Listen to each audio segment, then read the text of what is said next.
Good afternoon, ladies, and thank you for joining us today for our webinar by the Directors Association.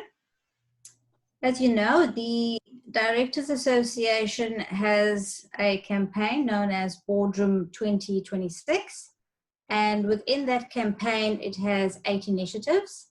One of those initiatives is the Madam Chair initiative.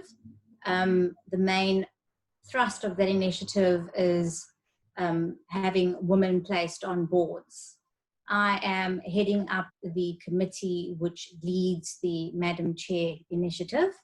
And the plan is for the next 3 months, we are going to be having webinars under the auspices of the Madam Chair initiative, where we're going to be having speakers coming to speak to our members about various soft skills that women on boards will need and how they can enhance these skills.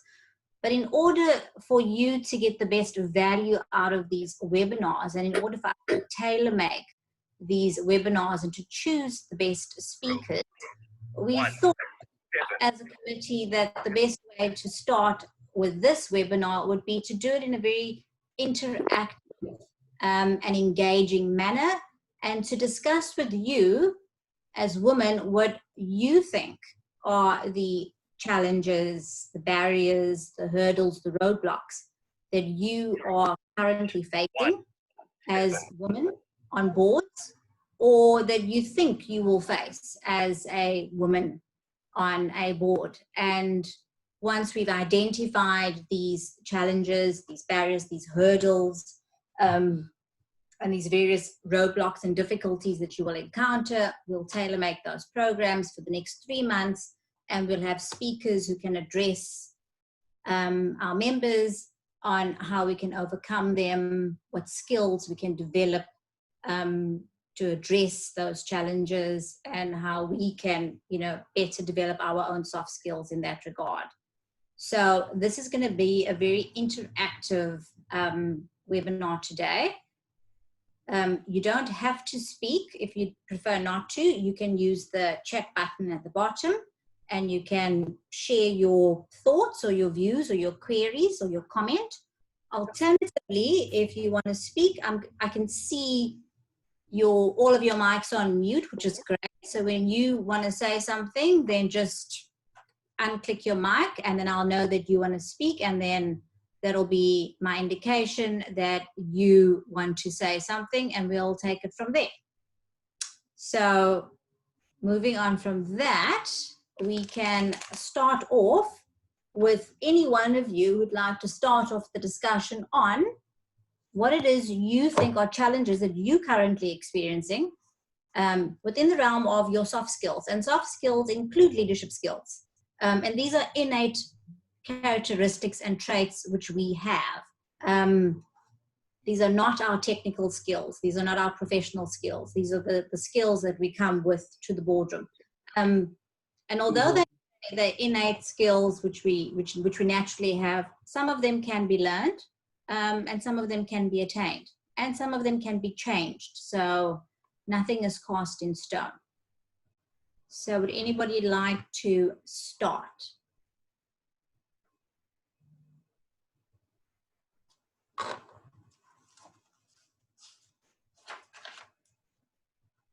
Let's see, there's a chat up. All right. Okay. We'll cancel that. Okay, I'll start by giving you some examples of some women who have experienced what we will be experiencing and what you will certainly be experiencing, and how they've overcome their challenges, or what they say their challenges were. The first woman is the woman who is currently the CEO of Chase Consumer Banking at JP Morgan Chase. Yes,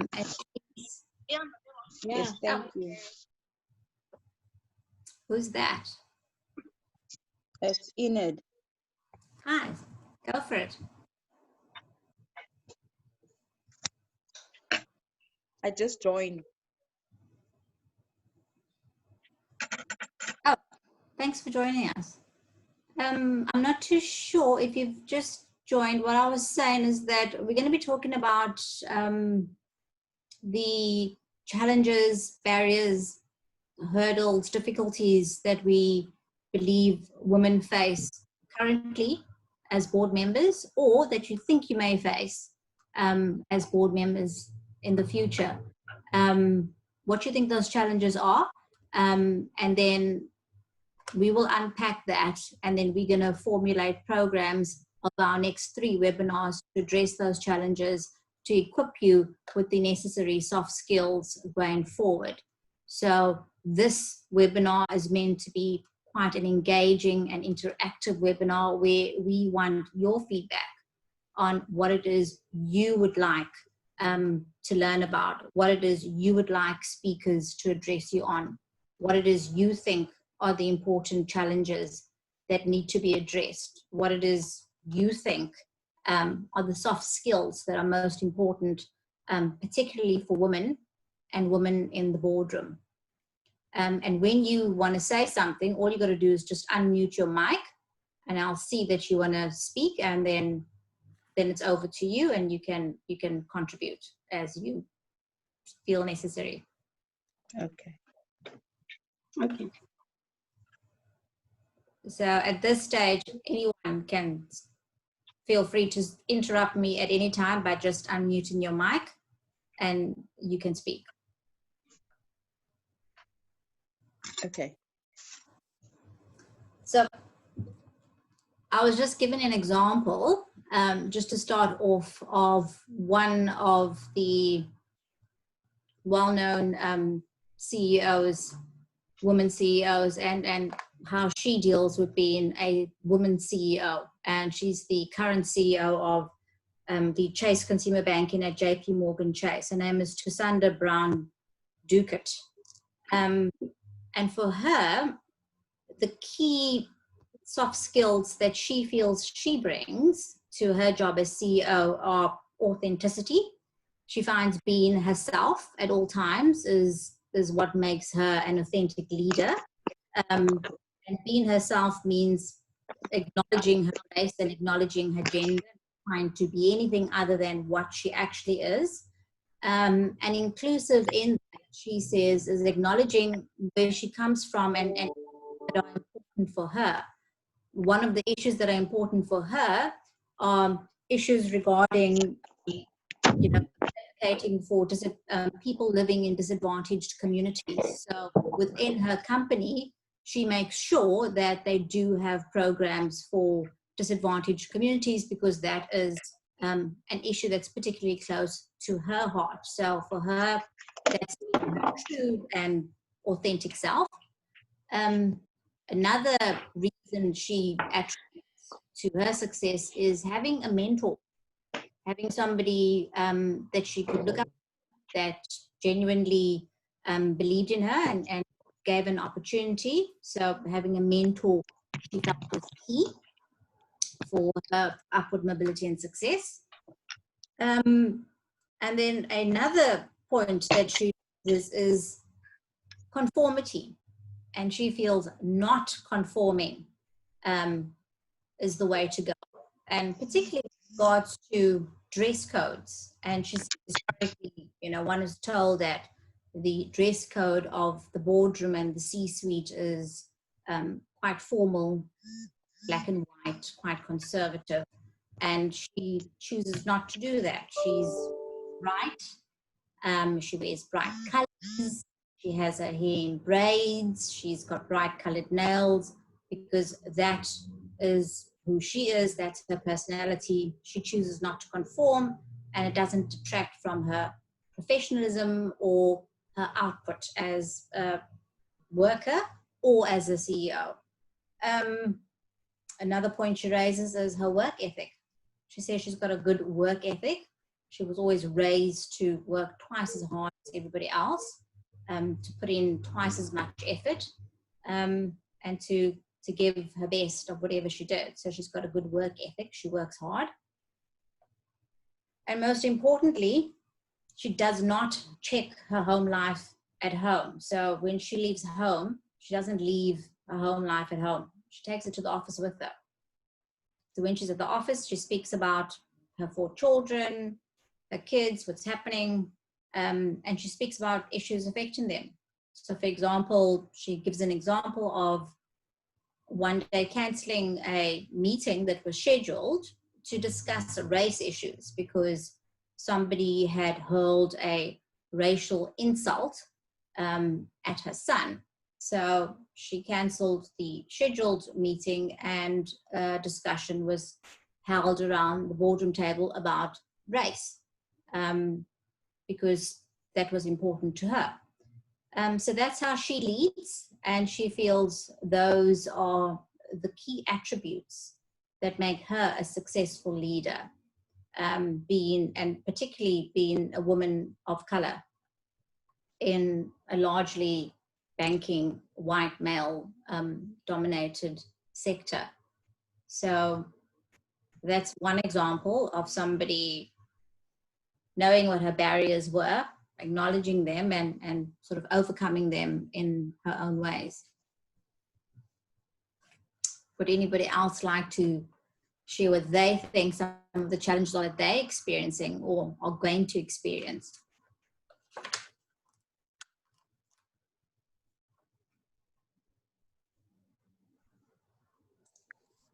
Hi, Judy.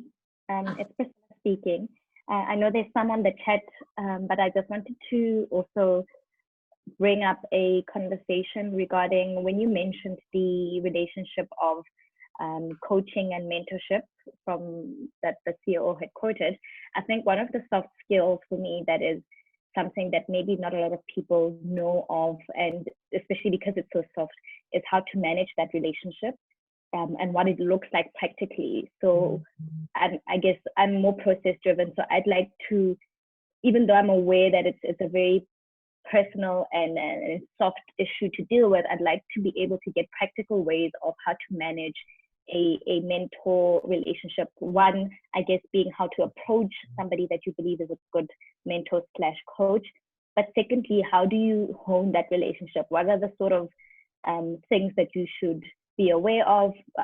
How often do you look at doing meetings, formal ones versus informal ones, etc. So just the real practical processes to put into place to manage a relationship that is important to both mutually beneficial relationship to growth, but also to ensure that you as a board member, you are able to learn quickly how to do things, and also in a processed way, instead of just hoping the relationship organically comes to play. Okay.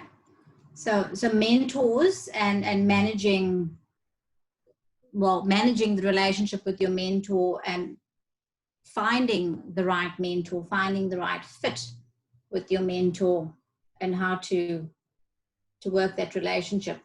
And I think also included in that, Priscilla, is probably also in the boardroom context. I think the issue of mentors and sponsors is interlinked in a sense.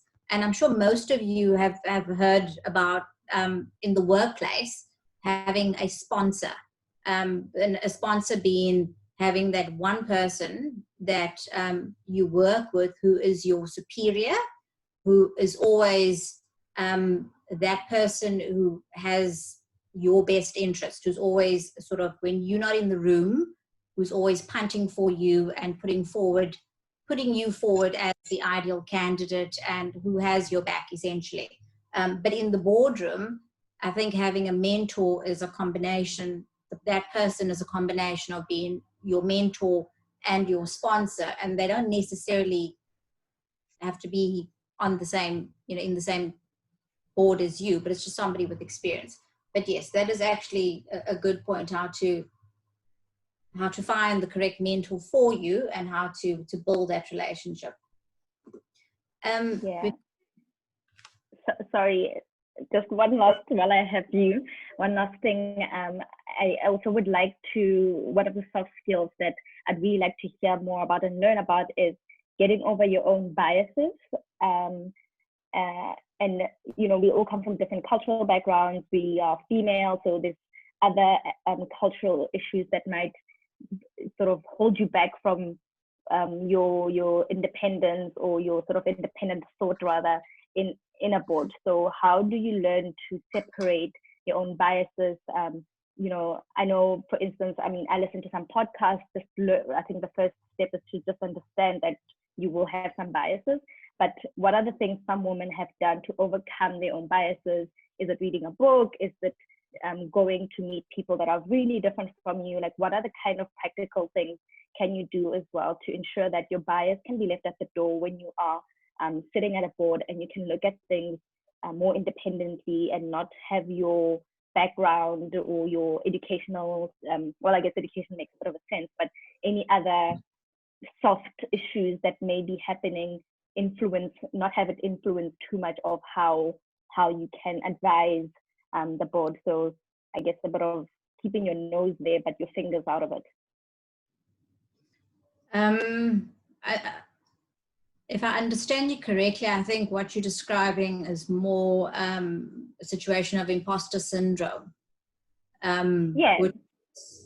Which is more or less when, you know, one has a situation of self-doubt, lack of self-confidence in your own abilities.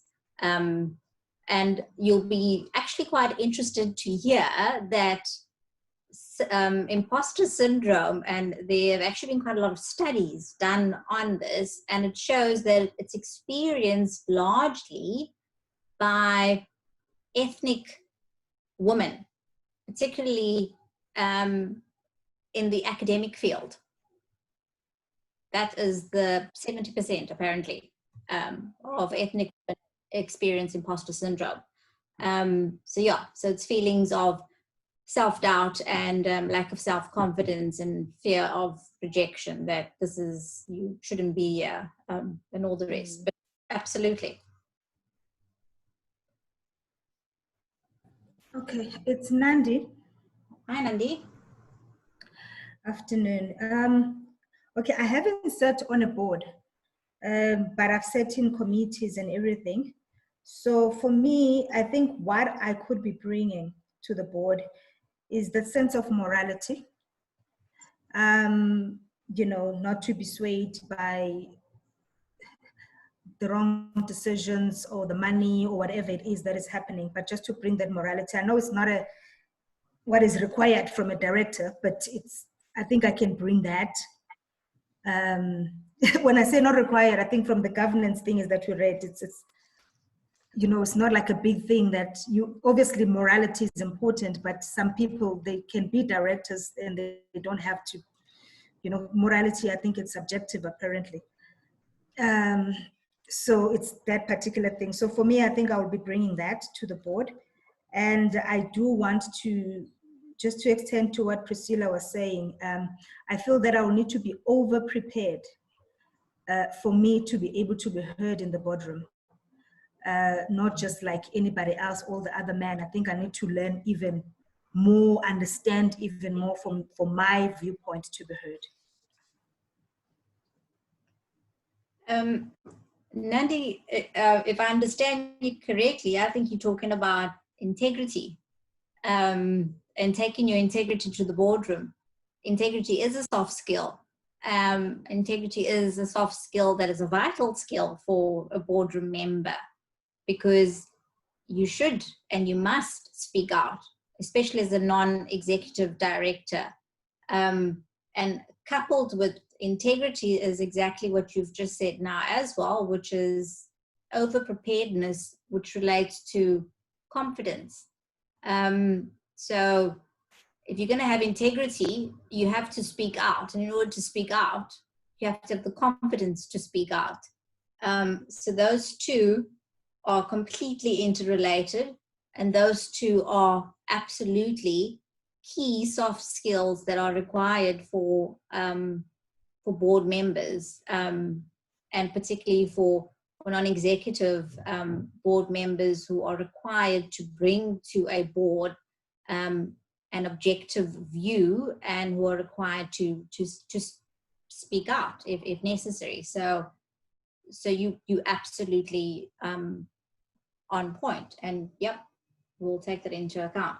And, you know, things like confidence, although you may start off as lacking in confidence, confidence is one of the soft skills that can absolutely be learned. It's a behavior. It can be learned. So I think the nice thing about Directors Association is that you will sit in a voluntary board. So I think that will give you the confidence before you go to you know, the boards where they actually pay you. So I think that internship sort of will assist in terms of understanding what you're doing and gaining that confidence to talk. But you must also, you know, coupled with the confidence to speak, and this we will definitely, I think we should tailor a program around that, is that these soft skills that we're talking about, so the integrity and the confidence, is meant to be an addition to your hard skills that you're taking to the board. And the hard skills that you are taking to the board are your actual skills, your expertise in whatever field it is that you are in. So when you're talking about being over prepared, triple checking your facts and your figures, that's you doubling down on your hard skills, so that when it comes time to present it, you just simply using your soft skills to present your hard skills. That's it. And that's what you're mainly there for. Well, most of it is your knowledge and your expertise.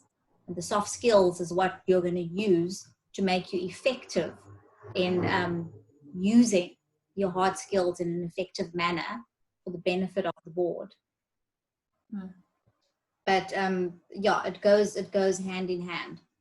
But I hear what you're saying about what the challenges are with combining the two together, and yeah.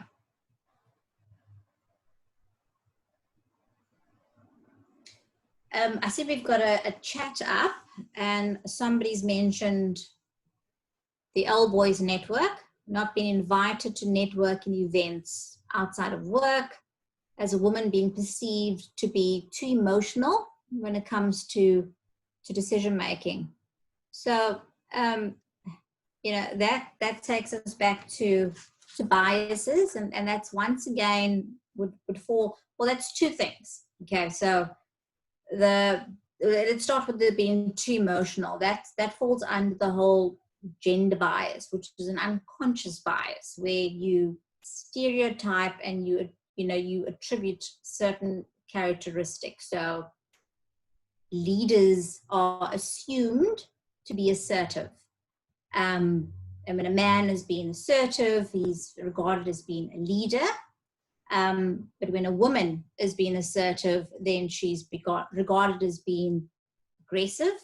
And when a woman is being collaborative as a leader, which is one of the soft skills that women tend to have more in abundance than men do, she's regarded as not displaying enough leadership characteristics. And when she is being assertive, she's regarded as being aggressive. That's gender bias. So it's a case of how do we address gender bias, which is unconscious, when we encounter it in the boardroom. Firstly, acknowledging that this is gender bias. We've encountered it, and then how do we address it? And we will do that. The second bit of that question is the Old Boys Network. And that relates to the skill of communication. So, you know, part of communication is not just being able to speak and, you know, express your views, but it also relates to networking and building up your network. And sometimes the Old Boys Network, it is what it is. You know, did you go to X school? Did your father go to X school? And we all know we didn't go to X school. And that is what it is. But the problem with that, and this has been acknowledged, And I think as a result, it will just naturally fall away, because if it doesn't, then boards will suffer, is the issue of diversity. And various governance organizations that do research relating to boards and how effective boards are have found that diversity is what makes a board effective. And they found that a homogeneous board or a homogeneous team might be effective in the short term because everyone thinks the same and everyone is the same and everyone has the same background and the same views. But a diverse team, if managed properly, gives you the best benefits in the long term. So diversity has been punted as being a key metric for boards going forward, and this is now the case. And this is the situation with, you know, we've all heard about the VUCA world in relation to particularly boards, and with that comes diversity and the VUCA world. And included in diversity is that it's not just gender diversity, but it's diversity across all aspects.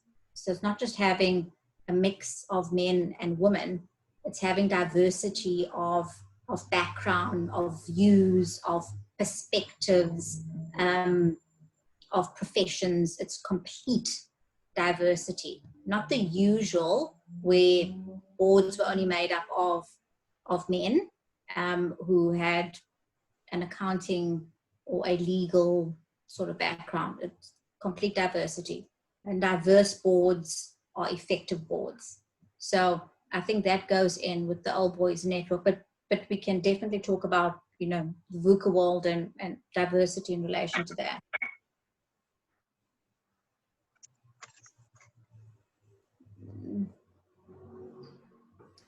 And then there's another, oh, somebody want to say something? So can I ask something? Sure, Nandi. I understand when you go to the board, you are bringing in your expertise, which means you should have enough, you know, sufficient knowledge in the industry. But what if you don't have that much experience in a particular industry, but you are in that industry and you can learn as you go along and also research? Do you only need to be in a board where you've got like a lot of expertise in that industry?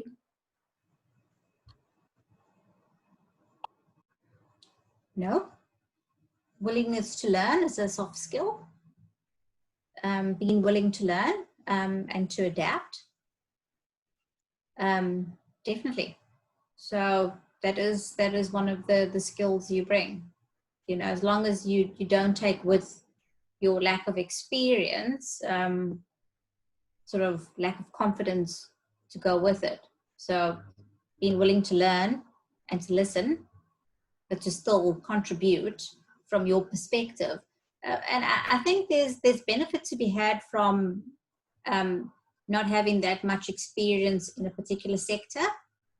So, for example, if you are appointed to a board that is in a sector that you don't necessarily have much experience with or you haven't worked in, that's not necessarily a bad thing, because it means that you can bring a fresh perspective and a different view to that sector, to the issues under discussion, provided you're willing to listen to what the issues are under discussion, to learn about it, to research it, to apply your mind to it, and to give a new and informed and fresh view. So that is definitely a positive. It's absolutely not a negative. Sometimes being too immersed in a sector for many, many years, you can sometimes get bogged down in the, well, this is the way it's been done for the last 50 years, and this is how we've always done it. It's not broken, so we shall continue to do that. And we need to be innovative, we need to change. The world is changing and we need to change with it. So that's actually one of the women that I was looking at. One of the things she mentions, her name is Jenny Wu, and one of the skills she regards as being quite key is, she says, she owns her different perspective that she has on things. And she's very confident in doing so. And she says she thinks this is quite important because Generation Zs and the millennials expect more realness from their leaders. They expect you to be more authentic, more vulnerable, more real, more open to change, because things are changing constantly from every perspective, from an IT perspective, from the way in which we work, everything. I mean, look at how we're holding this meeting now. Last year, this would not have been conceivable, but we've been forced to change. And she's the CEO of Reddit. Yeah. So that's one of her soft skills that she thinks are key, is owning the different perspectives, because that makes you real, and you have to in order to have the respect of the people that you're working with. It adds value. It's diversity.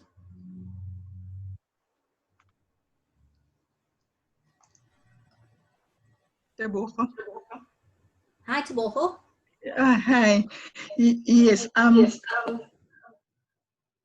What I want to indicate, especially from my side, I would say I do have a listening skill, but in meeting, especially I used to sit in. It was a company that was just started of the communities, and I was chairing. We were all quite new.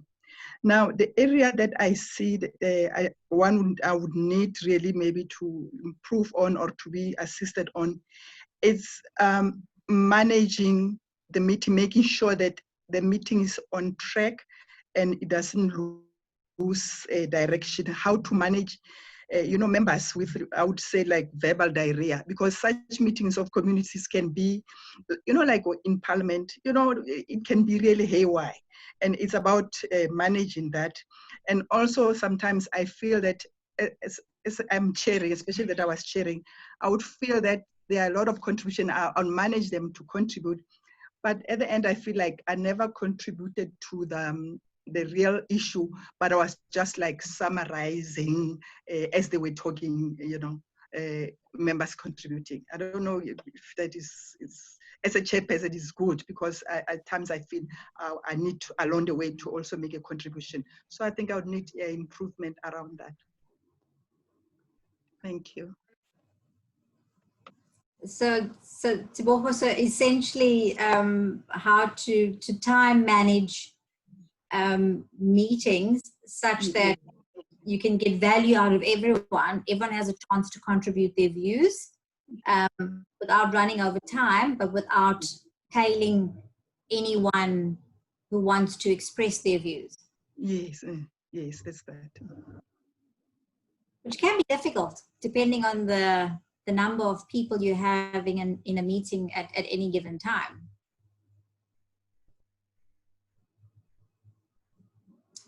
But yes, we will definitely do that. But that would go to basically managing people. Yeah, I think it is, yeah.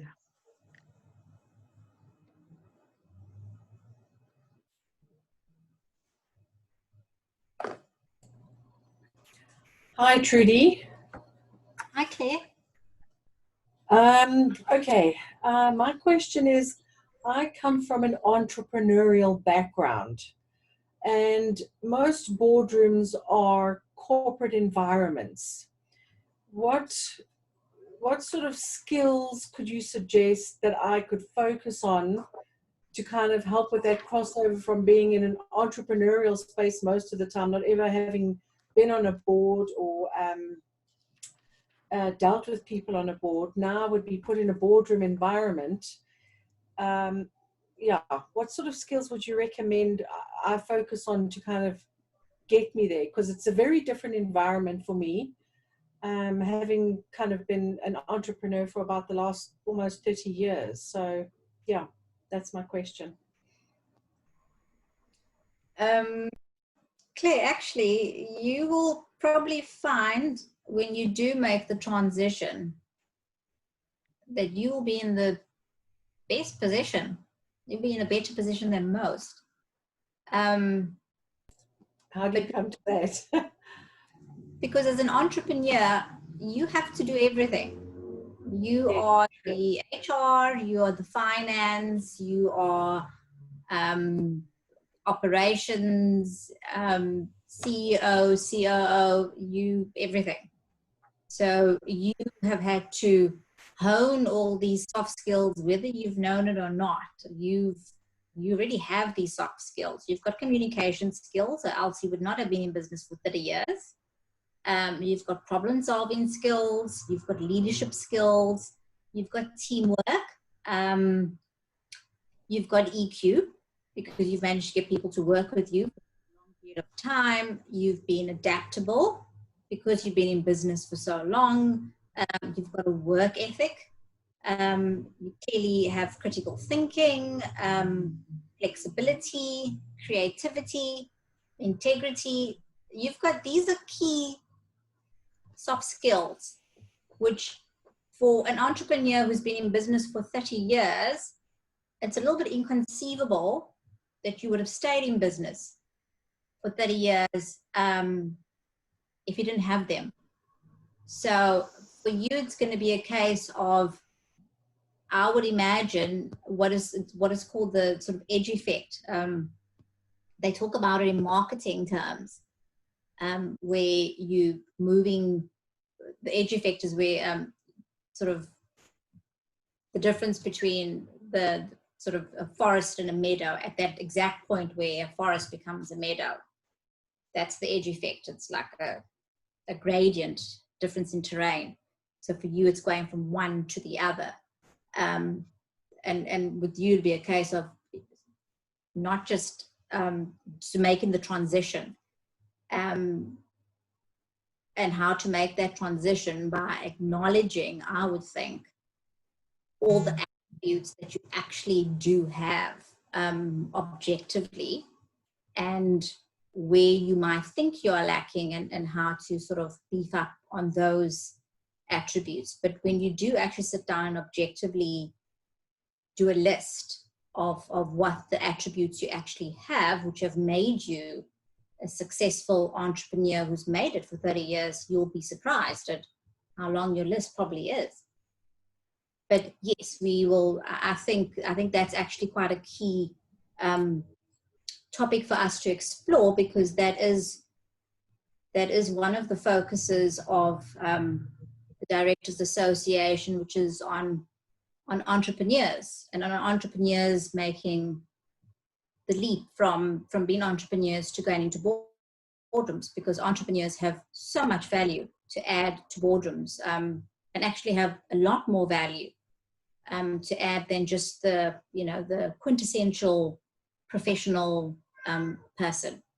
And the key value that you have to add is that diversity, which is what's going to make the boardrooms of the future that much more successful. Thanks, Trudy. When you put it like that, it gives me a lot of hope.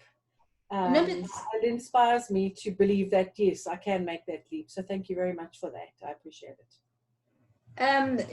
You can start that exercise yourself now, Claire. When you have 20 minutes to spare, just think about what soft skills you've had to use, just even in the last 5 years of your business, to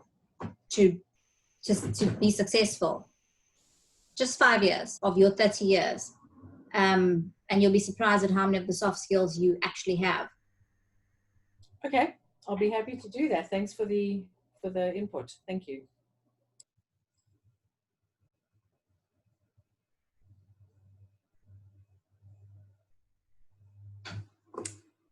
Yes, ladies. Hi, Trudy. Yes, Charlene. Charlene, yeah, hi. I would like to make a contribution. I've served on many boards before, especially NGOs, and I've just quitted one in January. Sometimes it's necessary if you don't fit into a board to leave. But what I wanted to contribute to today's session was that I've actually invited somebody to the board, a man and a very senior person to the board I serve. Active listening is so important when you're around the table. And sometimes you would find that people do not always listen, and because they don't listen, they do not understand. This particular person, in 2 meetings, we had monthly meetings, he sort of attacked me. And I found that very odd because I was the person who introduced him to this board. He's a very dynamic person. He's an acting judge in the High Court. I'm a lawyer. And only after a lot of, I felt taken back by his behavior. And I remember at the end of last year, him coming over to me, giving me a hug and telling me have a good Christmas, because I think he felt bad because of what he's done. So only afterwards, I chewed on this, and then upon analyzing something, I came to some conclusion at a professional level. In a certain way, in a certain professional capacity, I'm a little bit more successful than what he is, despite the fact that as a lawyer, he's very successful, he's senior counsel.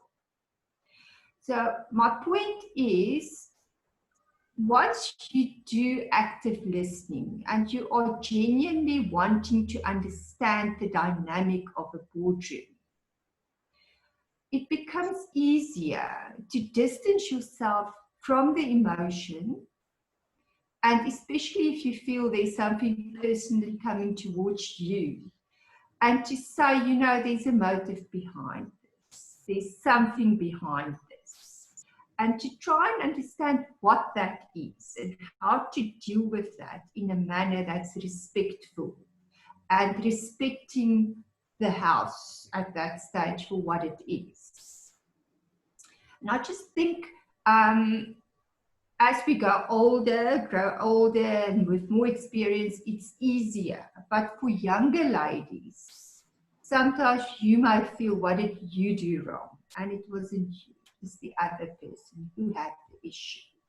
I just felt maybe it's necessary to share this for the rest of the ladies to know, you know what, the boardroom is a tough place. It's not an easy place, and people will have conflict. But it's how to navigate your way through that conflict.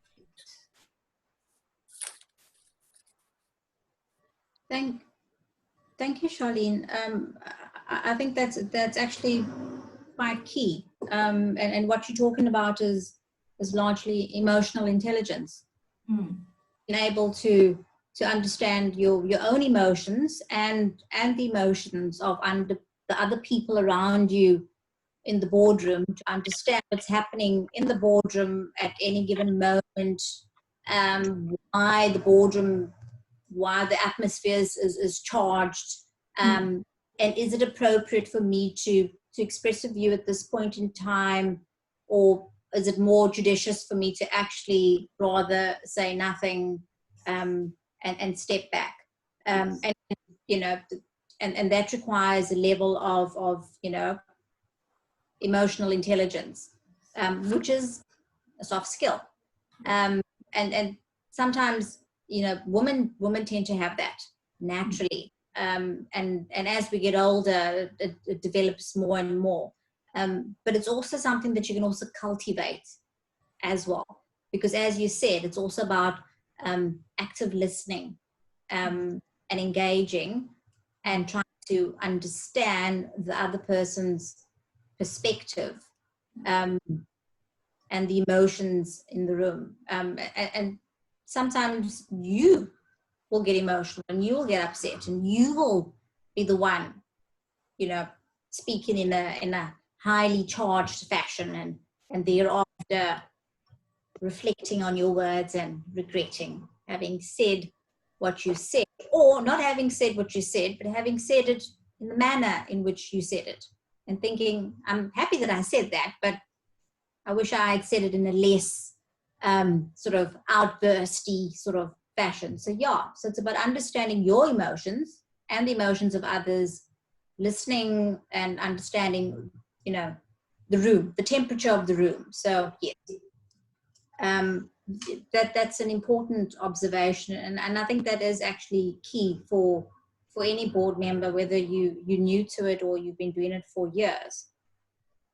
And we will try and weave that in to one of the webinars.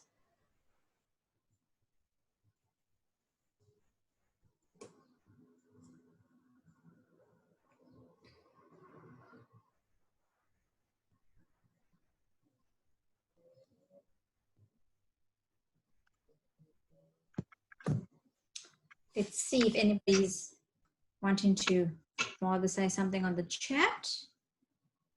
No. So I'll share with you another interesting story, which is about Irene Rosenfeld, who's the CEO of Kraft Inc.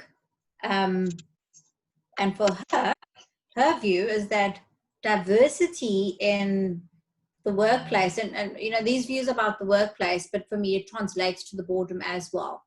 You just extrapolate it essentially.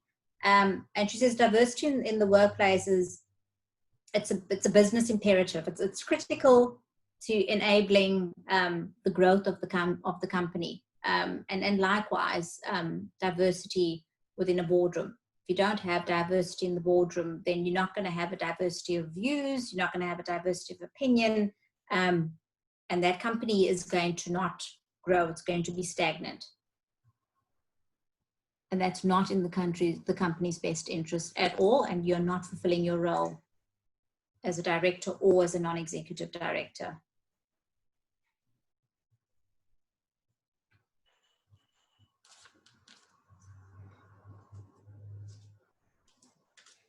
She also has views on being a working mother. And her views were that you just have to be flexible and you have to negotiate with your kids all the time. Do any of you have concerns about being mothers and boardroom members?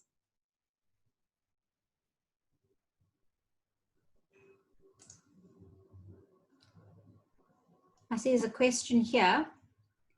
Should women director candidates approach the boardroom interview process different from men?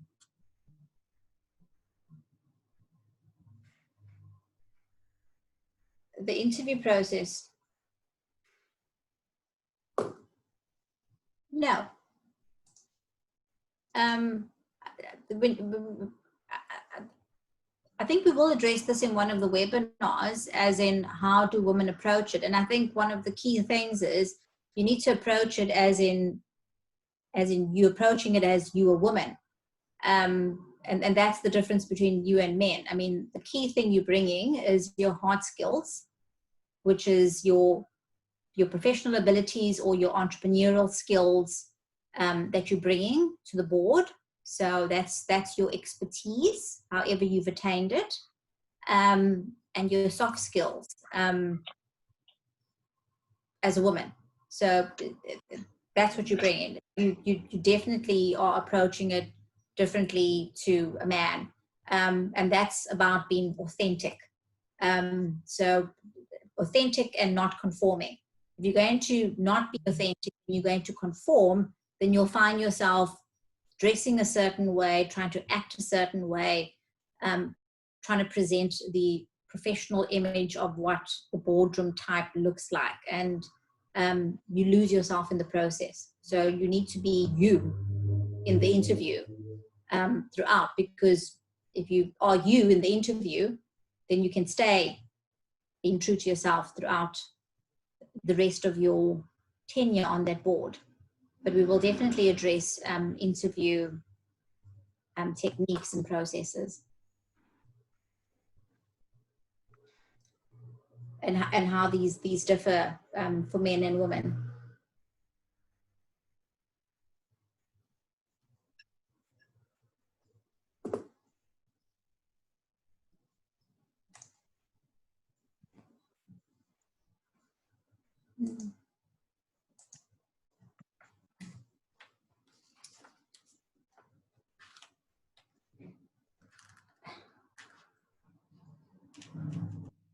Yeah, that actually ties in with what another woman leader said. She is Magda Rizari. She's the senior vice president of employee development, experience and diversity, and the chief diversity officer. And they actually have what is called the chief diversity officer at Verizon. And she's a American of Puerto Rican descent who was raised in New York by a single mother. And she's got 3 grown children. And she says, as far as she's concerned, women leaders should always show vulnerability, and you should always just be you, because authenticity is freedom. It's just easier to be you from the start, because that way you don't have to change later on. Don't reinvent yourself to fit in, she says. Her views is that also, leadership be inclusive and empowering, and environments that are flexible for people that work in your team and with you, so that they can also grow just like you did. So take into account where they're from. And essentially creating environments for people's soft skills to grow. So where people are free to be curious, to imagine, to innovate, and to inspire. And those are all, soft leadership skills that are important as well.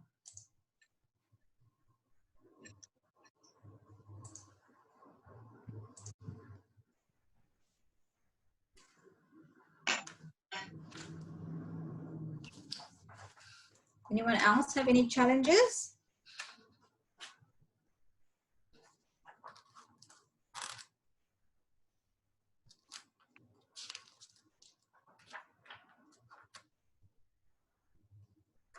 Should we talk about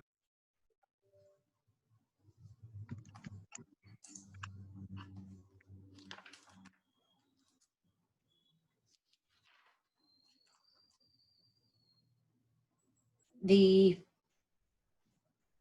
one of the way, oh, sorry. Okay, just before we close, I'm told we're closing in 1 hour.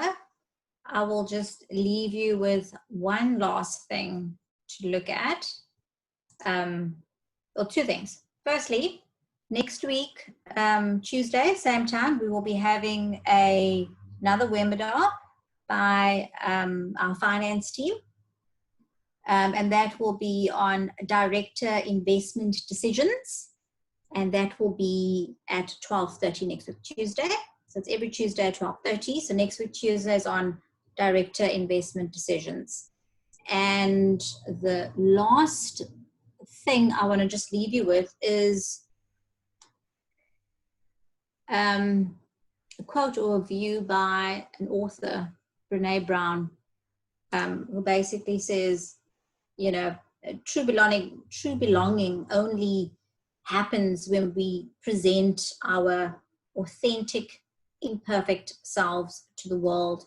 And this is in the context of one of her books that she wrote, which is called Dare to Lead, which is a good book to read, particularly if you are on a board or you plan on being on boards.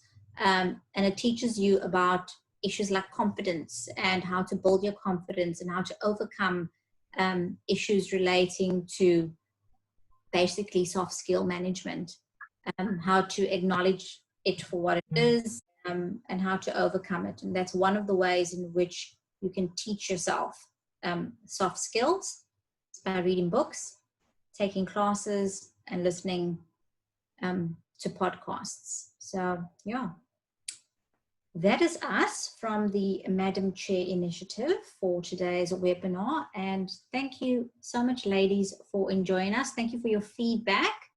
So for the next 3 webinars, we will formulate them based on the feedback that you have given us so that they can be informative for you. Thank you.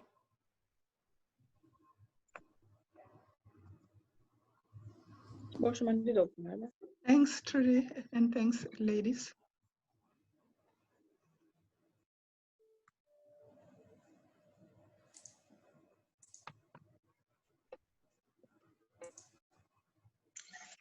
Thanks, Trudy. Manku, Absolute Thank it's pleasure. Manku here. It's Manku here. Thank you so much, Trudy. That was very informative. Thank you. Bye. Absolute pleasure.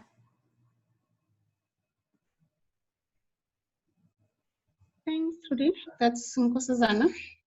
A lot of information for the day. Thank you.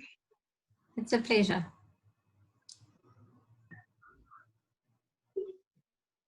Thanks, Trudy. Pleasure. Thanks, Trudy. That was very, very good for us. Thank you. Absolute pleasure.